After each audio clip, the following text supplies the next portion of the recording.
عبادي الذين آمنوا إن أرضي واسعة فإياي فاعبدون كل نفس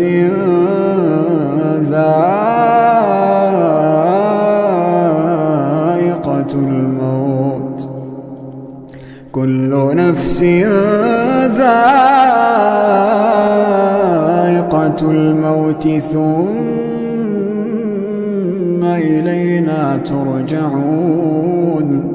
والذين آمنوا وعملوا الصالحات لنبوئنهم من الجنة غرفا تجري من تحتها الأنهار خالدين فيها نعم أجر العاملين.